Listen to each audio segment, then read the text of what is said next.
Hey, it's Jim from Clean Speed. After over a decade of making rear brake pedals for KTM and Husky adventure bikes, we've decided to make a dirt bike pedal. In this video, we'll go through some of the features of the new pedal, talk about installation, and then wrap up with fitment and how to buy. Thanks for watching. If you ride off-road in roots and rocks and rugged terrain, and or occasionally fall over, of course it never happens to me, but I've heard of it happening to other people. Parts are going to get damaged. It seems like the rear brake pedal always takes a hit. They break off, or the return spring breaks off, or they twist, or they crack and then break off shortly after. So we've taken what we've learned from many hours of riding and our adventure bike brake pedals and implemented all of that into a new dirt bike pedal. Significantly improved the cross-sectional area of the pedal where it needs it.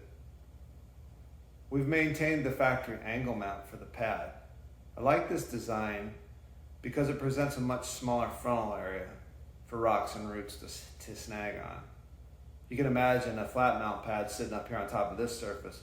It's going to be that much taller, just a bigger frontal area for everything to catch. We've also moved to a blind mount hole for the pad screws.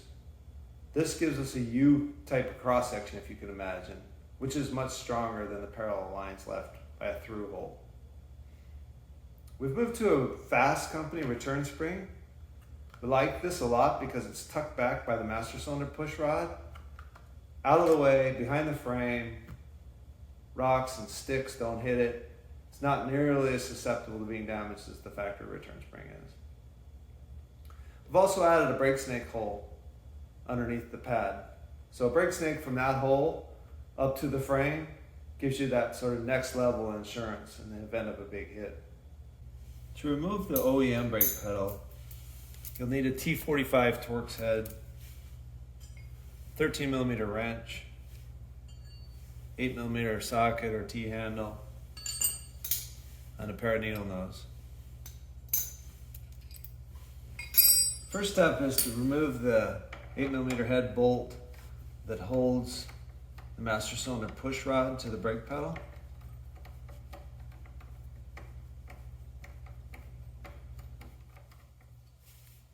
To remove it completely, and then also pull the push rod arm out of the master cylinder. Set those aside for now.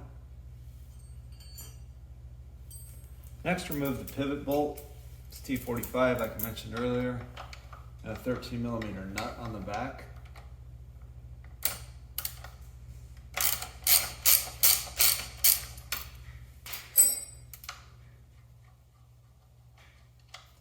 Pull the nut off and then push the Torx bolt through. Now with the pedal loose, take your needle nose and grab a hold of the return spring. Just pull it off from the pedal, slide the pedal forward and away from the bike. Now that we have the stock pedal off the bike, we need to do a couple steps on the bench here. First is to remove the hard stop nut and bolt from the factory pedal. So it's two 10mm, either a wrench or a deep well socket, or socket. I don't think you can take a deep well. Anyway, break the nut loose. Once you got the nut loose, thread it off the bolt, then thread the bolt out of the stock pedal. Lots of threads there. Okay, once that's out, set the factory pedal aside. Thread that bolt into Clean Speed pedal. We're just gonna leave this loose for right now. We're gonna come and set the pad height. Next step, thread the nut on there, and then like I said, just leave it loose. Roughly where you had it on the OEM, but it's gonna be just approximate. The next step we need to do is take the factory master cylinder push rod and measure the length of it. So a ruler, pair of calipers, whatever you got. Record that number, write it down, piece of paper, in your brain, whatever works for you. Another simple way of doing this is to just take a piece of paper and Carefully mark the length here. That'll work. Also as good as a ruler or a caliper. Anyway, set that aside. Take the factory push rod, 10 millimeter, and a deep well socket. Break the cone loose from the lock nut. Once you've got that loose, screw the cone off, and then just kind of run the lock nut down a little bit. Grab your Fasst Company Return Spring. One of these comes with each pedal. Set the spring aside for right now. We just need the cap at this point. Anyway, thread the cap on down to the lock nut. Then grab your cone, thread the cone on. Now we're going to come back and set it to that length that we measured earlier. A little long there. Still a little long.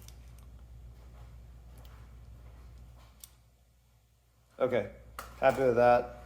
Hold the cone, and while you're holding it, run the fast cap up to it. Okay, once it bottoms out, then run the lock nut up to the fast cap, like that. Grab your 10 millimeter wrench and your deep well socket. Tighten those two together. That's what it looks like. Now we're ready to go back to the bike. Now that you swapped the hard stop bolt from the factory pedal to the clean speed pedal, time to go back to the bike. Start by removing the factory return spring from the engine case. Slide the clean speed pedal in from the front and insert the factory pivot bolt. Put a little thread locker on the nut. Screw it in from the back side.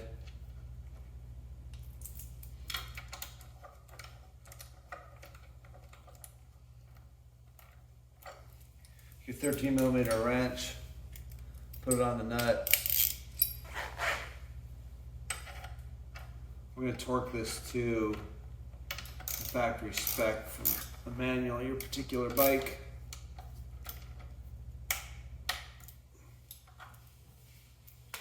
All right, now that the pedal pivot mount is installed, time to set the height. In general, I like to run cleats on my pad at the same level as the cleats on my foot peg. So I take a straight edge, lay it on the cleats on the foot peg, and adjust the bolt in the correct direction, of course. So I get it to the position I like. This is really a preference, rider to rider, but that's where I like to run it. Once I've got it there, take two 10 millimeter wrenches,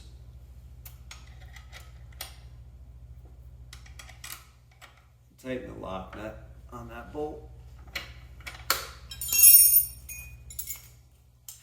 Back and check it, make sure I'm happy with the height. Looks good. Okay, now that we have the hard stop set to a pad head height that we like, it's time to set the free travel. So take the push rod that we added the fast cap to, and let's insert it up into the master cylinder. So it goes through the rubber boot, and that cone tip fits into a corresponding cup inside the master cylinder piston. You'll feel it when it goes into the right place. It sort of self-centers. Start the bolt in. It's an 8 millimeter head, running a T-handle or a socket or a wrench or whatever you got. We don't need to tighten it all the way at this point. Just get it up there snug. Now check the free travel. Just a ruler or a tape measure, whatever you got. The spec for this bike from the manual is 5 millimeters. So from the highest point down to where you feel it start to engage in the piston. Pretty clear. Anyway, this is right on. Now it's right on because we copied the length of that push rod from the OEM setting after we installed the fast cap. And this bike was already set for 5 millimeters of free travel. So we've got it. This is a critical setting. If you got too much free travel, You may not get the brake action that you want. If you don't have enough, the brake may drag and overheat. So too much free travel, then you need to pull the push rod back off and increase the length. Not enough free travel, pull the push rod off and shorten it, and then get it to the spec that you need from the manual. Okay, so we're happy with the free travel. Pull this bolt back out, and now we're going to add in the spring and button it up. Okay. So first thing, I like to put a little bit of thread locker on the in the pedal where that bolt attaches to. So a little bit in the hole there. And then just a dab of grease up on the cone for where it sits in that pocket on the master cylinder. Now the spring for the return spring, the Fasst return spring, has two different diameters. So the large diameter goes down into the cap, like that.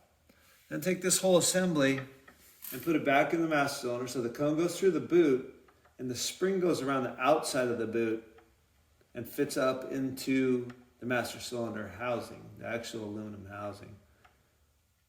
Once you've got it in there and you've felt that cone sit into the pocket, take your 8mm head bolt. And now because we have the return spring in there, there's some pressure on it. So I hold with one finger, hold up on the bottom of the clevis, and then run the bolt in.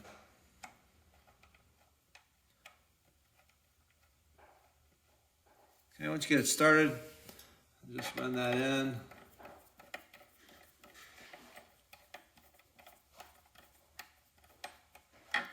Okay, grab your torque wrench. Tighten that to the factory spec for the torque. Now check your free travel again, feels good. Spin the rear wheel. No drag. Apply the brake. Rear wheel doesn't move. Got everything buttoned up. We've got the tip where we want it. We've got the free travel set. And we're ready to rip. Another item to check after installation is whether or not there's interference between the Fasst return spring cap and your frame guard. See, this one does not have any interference, but we have seen some frame guards that have a lip on the back side or some flashing that just needs to be trimmed off. You can't see it from the outside, it's just a little lip back here. Take a razor blade or X-Acto or a utility knife and just knock that flashing off the back side so it doesn't rub on this cap. This new pedal fits 2017 through 2022 KTM, Husky, and Gas Gas, 450, 500, and 501. We're working on a two-stroke version, but it's a completely different offset, so unfortunately they're not interchangeable. You can find more information on our website, cleanspeedeng.com. Hopefully that's showing up right down here on the bottom right now. cleanspeedeng.com. You can buy just the pedal and use your factory pad, or you can combine the pedal with one of our different pad options. Also on our website is a list of our excellent dealers. Talk to them about this pedal or one of our many other products. Happy trails. My holiday career is over.